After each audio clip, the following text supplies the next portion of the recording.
자, 영상을 보았습니다. 한 가정이 그 해외에서 음악으로 이렇게 유학 생활을 하다가 결혼을 하게 됐는데, 아이들 3명이 전부 그 불치병 같은 그런 어려운 질병 고통 속에 있고, 또 엄마도 말기암을 판정을 받고 일찍 세상을 떠나는 그런 고통의 한 가정이었습니다. 그런데 그 가정이 그런 과정 속에서 계속해서 하나님을 사랑하고 이해할 수 없고 설명할 수 없는 그 고난 속에서도 하나님의 나라를 소망하면서 어떻게 이겨나가는지를 잠깐 보여준 그런 영상을 보았습니다. 여러분과 저도 이렇게 어려운 위기들을 잘 이겨나가면 좋겠고요. 자, 데살로니가전서 계속해서 말씀을 보도록 하겠습니다. 데살로니가전서 2장 1절부터 5절까지 말씀을 오늘 보도록 하겠습니다. 데살로니가전서 2장 1절부터 5절까지 말씀입니다. 같이 읽겠습니다. 형제들아, 우리가 너희 가운데 들어간 것이 헛되지 않은 줄을 너희가 친히 아나니, 너희가 아는 바와 같이 우리가 먼저 빌립보에서 고난과 능욕을 당하였으나 우리 하나님을 힘입어 많은 싸움 중에 하나님의 복음을 너희에게 전하였노라. 우리의 권면은 간사함이나 부정에서 난 것이 아니요 속임수로 하는 것도 아니라 오직 하나님께 옳게 여기심을 입어 복음을 위탁받았으니 우리가 이와 같이 말함은 사람을 기쁘게 하려 함이 아니요 오직 우리 마음을 감찰하시는 하나님을 기쁘시게 하려 함이라.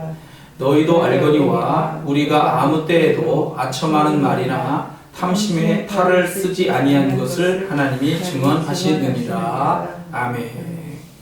자, 오늘 말씀 제목은 사도 바울 일행의 그 데살로니가 교회에서 특히 이제 빌립보도 있습니다. 빌립보와 데살로니가 아까 지금 목표인데 데살로니가에서의 이 선교 활동 첫 번째 말씀으로 오늘 드립니다. 자, 사도 바울과 실라, 그리고 디모데, 그리고 의사 누가도 물론 이제 포함됩니다만은 2차 선교 여행을 지금 하고 있는 상황입니다. 그리스의 위쪽 지방인 마게도니아의 빌립보, 그리고 오늘 말씀과 직접적인 연관이 되는 데살로니가라고 하는 곳에 와서 어떻게 선교를 하였는지를 알려주는 그런 말씀이에요. 자, 맨 먼저 빌립보에서 당한 고난과 능욕을 설명을 하고 있습니다. 자, 고난이라고 하는 것은 괴로움, 어려움을 당했다는 거예요. 그리고 능욕이라고 하는 것은 업신여겨 욕보인다 라고 하는 이런 뜻을 가지고 있고요. 다른 그 원래 첫 번째 뜻은 능욕이라고 하는 말은 성적인 폭행입니다. 성폭행을 의미하는 그런 단어이기 때문에 고난은 고난이라고 하는 걸 생각을 하기 쉬운 건데, 능욕이라고 하는 것은 이제 이게 매를 치는 거기 때문에 그렇습니다. 옷을 다 벗기는 거예요. 그래서 거기서 매를 맞고 매질을 심하게 당했다라고 하는 면에서 이게 능욕으로 부끄럽고 창피한 또 이런 면도 있는 그런 능욕을 당했다라고 하는 그런 이야기입니다. 자, 1차 선교 여행 지역을 먼저 돌아보고 난 다음에 사도 바울은 선교의 방향을 앞으로 어떻게 해야 하느냐라고 하는 그런 고민을 가지고 있었습니다. 사도행전 16장을 보면은 이때에 하나님이 계시를 해주시죠. 밤에 환상이 보였습니다. 사도 바울에게 보였어요. 마게도냐 사람 하나가 서서 그에게 청하여 이르되 마게도냐로 건너와서 우리를 도우라. 자, 사람 하나가 부르더라는 거예요. 이렇게 와서 좀 도와달라. 그래서 하나님이 지금 저 마게도냐 사람들에게 복음을 전하라고 이렇게 가르쳐 주시는 것이다 라고 이렇게 생각이 되었고요. 그래서 일행과 함께 그리스의 이 마게도냐 위쪽 지역으로 선교 방향을 틀어서 가게 됐던 겁니다. 터키에서 이제 배 타고 건너가게 되는 거예요. 그래서 제일 첫 번째 도시였던 마게도니아의 그 빌립보라고 하는 곳으로 갔는데, 이 빌립보에는 유대인 남자 10명이 없었어요. 그만큼 많이 유대인이 없었다는 겁니다. 그래서 유대인 10명 정도가 모여야만 회당이라고 하는 것이 생겨지는데, 회당이라고 하는 것은 이제 그 바벨론 포로 시대부터 어려운 그 고난 속에서 신앙을 지키기 위해서 사람들이 모였던 장소를 회당이라고 합니다. 그래서 이 회당이 없었어요. 10명이 없었는데 여자들과 뭐 몇 명 정도의 남자가 있어서 기도처만 있었다라고 이렇게 이제 알려진 곳입니다. 두아디라 시의 도시에 있었던 자색 옷감 장사로서 하나님을 섬기는 루디아라고 하는 여자를 여기서 만나게 되는 거예요. 이분은 좀 부자였기 때문에 도움을 받아요. 그러면서 하나님의 역사가 이 빌립보에서 시작이 되었습니다. 어느 날 기도처로 가다가 이제 이 루디아라고 하는 여자 집에서부터 이제 기도처는 다른 장소가 있어가지고 거기를 가다가 점치는 귀신 들린 여종을 이제 만나게 됩니다. 이 귀신 들린 여종은 점을 치면서 주인에게 아주 큰 이익을 주는 그런 여자였어요. 근데 이 사탄의 역사, 귀신의 역사에 붙잡힌 이 여자가 이 사도 바울 일행을 가리키면서 아주 큰 소리로 소리를 지르는 거예요.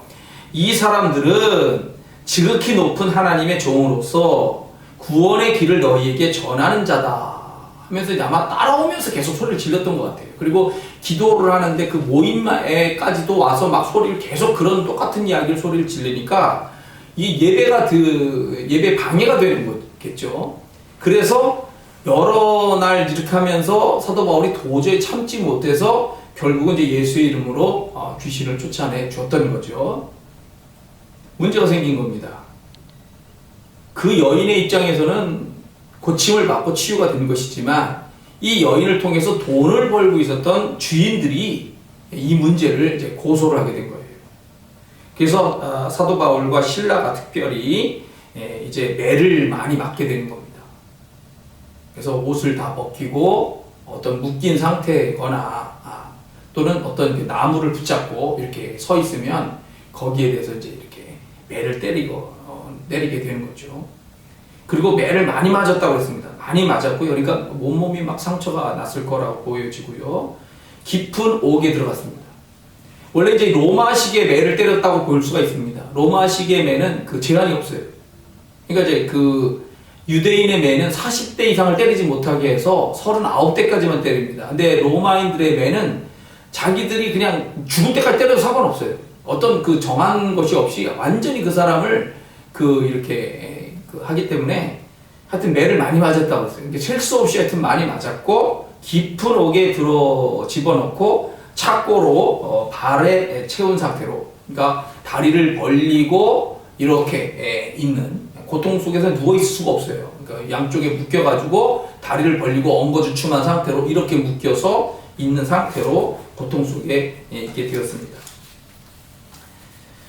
이 사람들은 사도 바울과 실라가 이방인이다, 자기들 지역 사람들이 아니다 라고만 생각을 했을 것이고, 정식적인 재판 과정을 밟기보다는 손해를 끼친 것에 대한 그런 문제만을 제기하면서 무조건 무시하고 애를 때리고 가뒀다는 거예요. 자, 그날 밤에 이 고통 속에 사도 바울과 실라가 뭘 하겠어요? 옥에서 이분들이 기도하고 하나님께 기도하면서 찬송을 했다는 겁니다. 어떤 찬송을 불렀는지 물론 모르지만 이 가운데 함께 하신 하나님, 그리고 고난 중에 역사하신 하나님에 대한 이런 찬양을 했겠죠.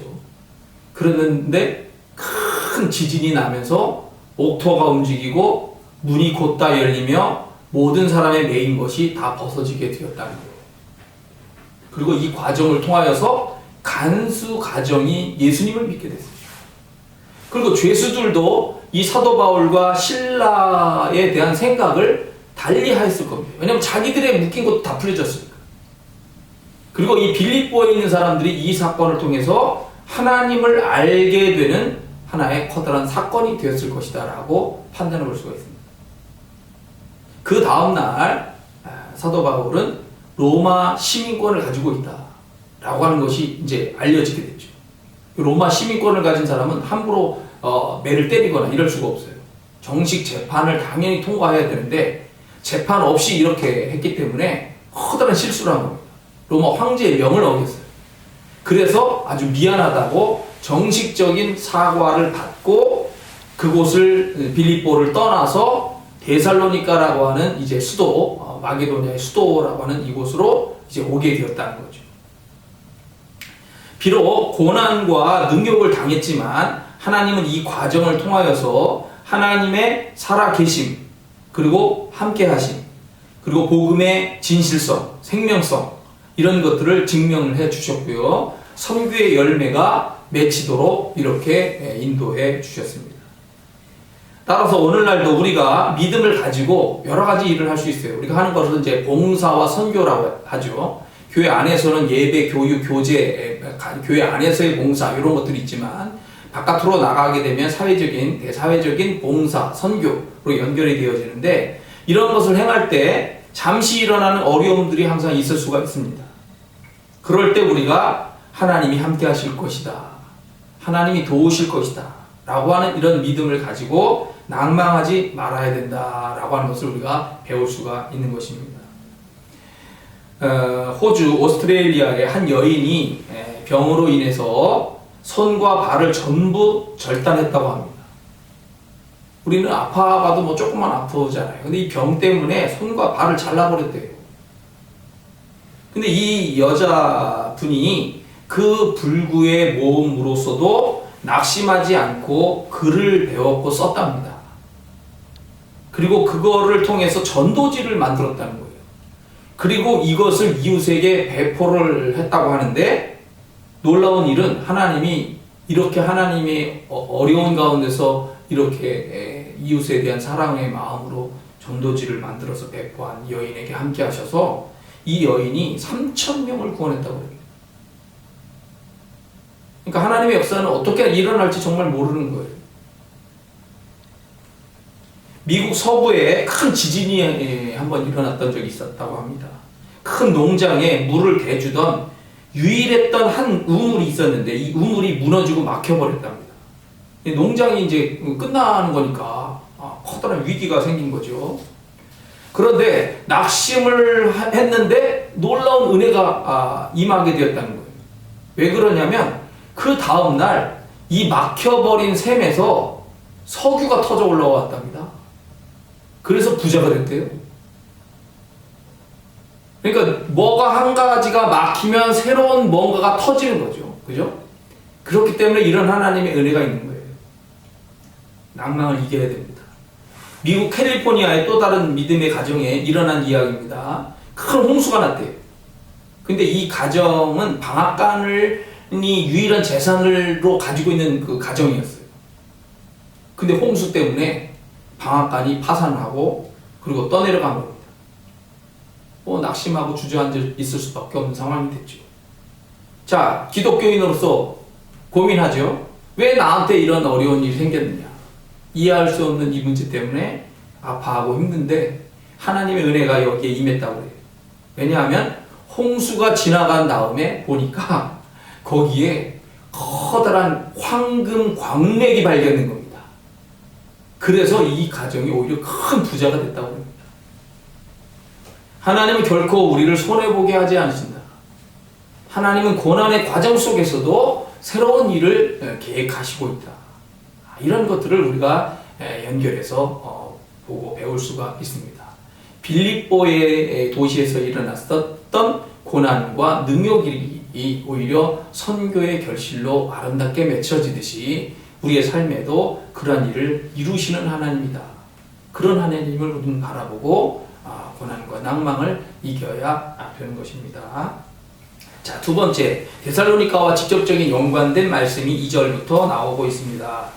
우리의 권면은 간사함, 부정, 속임수 이런 것들이 아니다. 그리고 아첨하는 말, 탐심의 탈을 쓰지 않았다. 이런 이야기들이 이제 나오고 있는데요. 자, 권면이라고 하는 것은 다른 사람들에게 이제 알아듣도록 타일러서 어떤 일에 힘쓰게 하는 거예요. 자, 사도 바울과 실라가 데살로니가 교회에서 행한 권면은 간사함, 부정, 속임수로 하는 것이 아니었다. 아첨하는 말, 탐심의 탈을 쓰지 않고 증언했다. 라고 이렇게 말하고 있습니다. 자, 단어를 알고 있지만 설명을 더 드립니다. 간사함이라고 하는 것은요, 속이고 오류가 있다는 겁니다. 그래서 이것을 바르지 못하고 간교하다, 교활하다 라고 하는 말로 생각하는데, 이 말의 교활이라고 하는 말이 이제 연결해서 나오는데, 교활이라고 하는 말이 몹시 간사하다, 즉 속인다, 오류가 있다 이런 얘기가 되는 거고요. 나쁜 꾀가 많다 이런 말이 교활입니다. 그래서 속이고 오류가 있고 나쁜 꾀가 있다 이런 거를 하지 않은 거죠. 그 다음 부정이라고 하는 말은 부도덕하다, 바르지 않거나 옳지 못하다 라고 하는 이런 뜻입니다. 이것도 아닌 거라는 거죠. 그 다음 속임수라고 하는 게 있죠. 남을 꿰어서 속이는 행위인데요. 그 당시에 이 속이는 행위를 많이 했다라고 알려진 사람들이 두 종류가 있습니다. 하나는 그 철학자, 우리가 이제 일반적인 철학자지만 이 사람들 중에 소피스트라고 합니다. 소피스트라고 하는 말은 지혜가 있는 사람, 영리하거나 능숙한 사람, 그래서 이런 말을 현인이다, 다른 말로는 또 철학자다 이렇게 말을 했습니다. 이 사람들이, 이 소피스트들이, 철학자들이 이야기했던 것이 뭐냐면 논리 어떤 것에 대해서 이것이 진리다라고 이제 논증을 해요. 이야기를 나눈단 말이에요. 그러면 이것에 대해서 반드시 그 반논리를 또 이야기합니다. 그러면서 이것도 이야기한 것도 진리이고 또 반대되는 이야기를 한 것도 또 진리다. 이런 식으로 말을 했다는 거예요. 그러다 보니까 말장난이라는 거죠. 결국은 말장난으로 왔다 갔다 이렇게 하게 되면서 이 사람들은 진리에 진정한 관심이 없는 것이 아니냐라고 하는 비판을 받았던 겁니다. 그 다음에 마술사들이 있어요. 우리가 지금도 신기한 마술들을 많이 봅니다. 페이스북, 저도 이제 페이스북 많이 하지만 페이스북에서 뭐 사진도 보고 글도 보고 그 다음에 영상도 보는데, 영상 중에 이제 그 탤런트 재능 그 영상들이 많이 있죠. 근데 거기에도 마술사들이 많이 등장해요. 아주 신기하고 정말 놀라운 마술들이 보여지는데, 마술이라고 하는 것은 하나의 속임수란 말이에요. 그래서 그 당시에도 이 철학자들과 마술사들이 이런 지식을 통해서 마술적인 속임수를 통해서 나쁜 이익을 취했기 때문에, 그래서 여기에 이제 속임수라고 하는 단어가 나오는데, 복음을 전할 때 이런 속임수를 쓰지 않았다라고 이제 얘기를 하고 있는 겁니다. 그리고 하나님께로부터 위탁받은 복음을 전했다 그랬어요. 그리고 아첨하는 말과 탐심의 탈, 가면을 쓰지 않고 진실되게, 그러니까 하나님으로부터 받은 그대로 귀한 이 말씀으로서 기쁜 소식, 복음을 전했다라고 하는 거죠. 그렇기 때문에 여기에는 하나님이 증거하시는 것이 나타나는 거고 역사하시는 것이 나타났다는 거예요. 자, 우리가 선교할 때 이런 방법으로 선교를 해야 되는 겁니다. 그러니까 선교라고 하는 방법은 지금 이 간사함, 부정, 속임수를 쓰면 안 돼요. 왜? 이게 하나님의 방법은 진실된 거고 진실하게 전해져야 되기 때문에. 그런데 오늘날 우리가 여러 지금 이 코로나 바이러스 우한 폐렴 때문에 이단의 활동들을 알게 됐어요. 그죠? 그 뉴스를 통해서, 물론 이미 알고 있었고 뉴스를 통해서 더 확인되어졌지만, 이 사람들은 나쁜 방법을 다 써요. 사악한 방법까지. 그렇게 해서 선교하는 것은 하나님의 뜻이 아닙니다. 하나님의 방법이 아니라는 거예요. 이거 하나님과 연결된 것이 분명히 아니라고 하는 것이 증거가 되는 거예요. 사람의 뜻, 사탄의 뜻을 따라서 선교하고 욕심으로 선교하고 있는 것이다 라고 하는 것이 보여지는 겁니다. 우리가 기도로서 돕고 필요한 경우에 또 물질로도 부족하지만 도우려고 하는 필리핀의 홍성 선교사가 있습니다. 깜댕 공동체, 저도 몇 번 가본 그런 공동체인데, 이분의 이야기 속에 간증에 보면 이런 말씀이 있어요. 목사님이 돼서 이제 새로운 첫 임지로 이제 떠나게 됐는데 의령에 있는 종합복지관으로 갔다고 합니다. 이 종합복지관에서 8년 동안 무엇을 했느냐? 연고자가 없는 사람의 장례식만을 치렀다는 거예요. 염도 수없이 하면서. 그래서 이런 고민이 생겼대요. 나는 왜 결혼 주례를 못하고 장례만 치르고 있는가? 그러다가 이제 뭔가 새로운 어떤 변화를 좀 가질 필요가 있겠다고 생각해가지고 꿈꾸고 평상시에 이제 젊었을 때부터 꿈꿨었던 미국 목회의 길이 열린 거예요. 그래서 미국으로 내가 떠나야 되겠다. 그래서 미국으로 떠나기 전에 자기 동기들, 친구들과 함께 마지막으로 필리핀 여행을 잠깐 갔다고 합니다. 근데 그 필리핀에 갔다가 필리핀의 빈민촌을 들어가 본 거예요. 마닐라 근처에. 거기를 둘러보다가 그 고통 속에 있는 곳에서 바로 주님의 모습을 본 거예요. 거기서 부름을 받은 거예요. 그래서 미국으로 유학 가는 걸 포기하고 필리핀의 이 빈민촌으로 들어가서 선교사가 된 겁니다. 자, 한국에서 선교사가 또 왔다고 하니까 이 빈민촌에 있는 사람들이 막 구제품을 달라고 막 몰려온 거예요. 도와달라 이거예요. 그런데 성령께서 뭐라고 말씀하시냐면은 너는 이 사람들에게 물질을 돕는 것이 아니라 복음과 말씀을 가르쳐라 라고 이렇게 말씀하시더라는 거예요. 물질적인 것만을 요구하는 이 사람들에게 물질적인 것을 나눠주는 선교사가 되지 말아라 라고 하는 것 때문에 이 사람들에게 복음만을 전한 거예요. 오히려 그리고 우리가 어렵지만 다른 사람을 오히려 또 도와라 라고 하는 이런 입장으로 말씀을 전한 거죠. 그러니까 이 사람들이 침을 뱉고 교회를 떠난 거예요. 안타까웠지만 어쩔 수 없습니다. 3개월 동안 예배를 드리러 오는 사람이 없어요. 그런데 어느 날 새로운 전환이 옵니다. 하나님의 뜻대로 행하니까 결실이 없다가 전환이 하나 오는데 어느 가정이 이제 거기 뭐 다 가난하죠. 장례를 치러야 되는 상황이 생긴 거예요. 돌아가신 분이 있었던 거죠. 근데 대부분의 그 당시에 이 그 필리핀이 천주교 영향권, 가톨릭 영향권에 있는 지역이기 때문에 자, 성당에 신부를 모셔다가 그 장례를 치러야 되는데 성당에서는 이 장례를 치르려면 먼저 돈을 내야 돼요. 돈을 내야만 장례를 치러줘요. 신부가 와서. 그러니까 돈이 없는 이 가정에 장례가 났는데 장례를 못 치르게 생긴 겁니다. 자, 8년 동안 의령에서 장례 훈련만을 받았던 이 목사님이 와가지고 장례를 치러준 거예요. 그러니까 주민들의 마음이 한 사람씩 한 사람씩 돌아서기 시작하고 교회에 나오기 시작했습니다. 그리고 성경 말씀을 배우기 시작했던 거죠. 그리고 맨날 도움만 받아야 되는 나다 이렇게 생각했는데 그것이 아니고 말씀을 배우다 보니까 네가 줘라 이런 것을 또 배우게 된 거예요. 그러면서 이 사람들이 어렵지만 자기들 1,000원 받는 거에서 10원씩 모으고 이렇게 해서 가까운 어려운 일 못 나가는 사람들에게 오히려 가서 주말이면 가서 도와주고 용기 주고 기도해주고 축복해주고 이렇게 하면서 이 교회가 300명으로 커지게 된 거죠. 지금은 병원도 학교도 이렇게 세우면서 활동을 하고 있는데요. 나는 왜 헛고생하고 있느냐 장례식을 치르면서. 근데 그것이 아니야. 그 고난이 새로운 곳에 연결이 되도록 하나님이 인도하시고 있었다. 그걸 깨닫게 되었다. 이런 거를 보게 되는 거죠. 자, 일본에 김도영 선교사라고 또 한 분이 있습니다. 이분은 모험을 좋아하지 않는 조용한 성격이에요.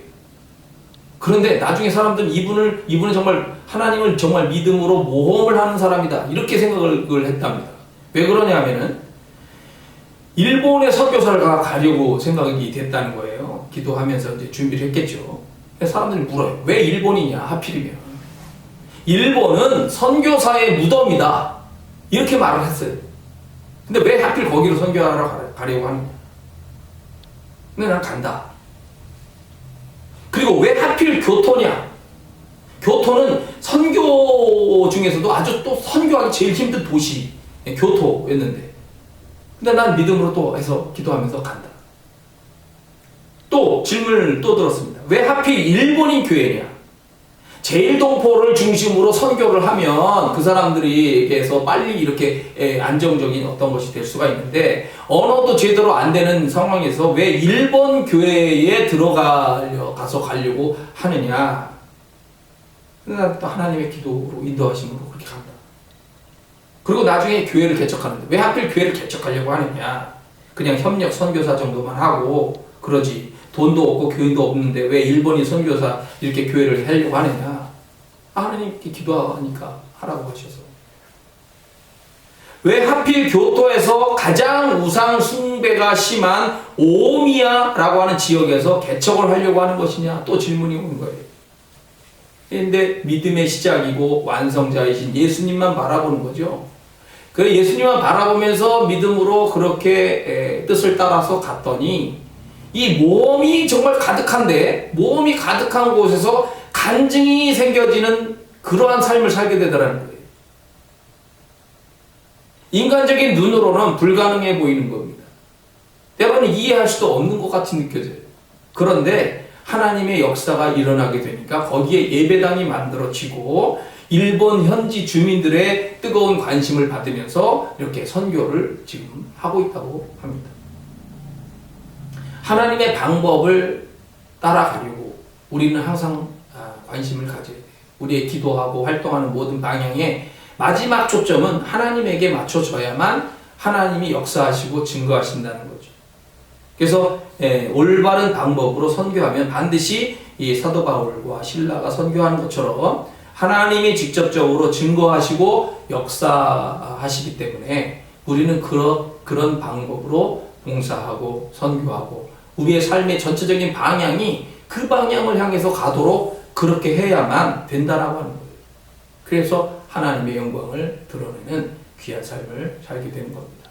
여러분도 제가 이 빌립보하고 그리고 데살로니가 교회에서 일어났을 오늘 첫 번째 시간입니다만은 선교 활동에 나타난 이런 놀라운 일들을 함께 보면서 그렇게 믿음 가지고 고난과 능력도 이기고 그리고 하나님의 방법을 통하여 증거하고 역사를 보게 되는 그런 삶을 살게 되기를 축원합니다.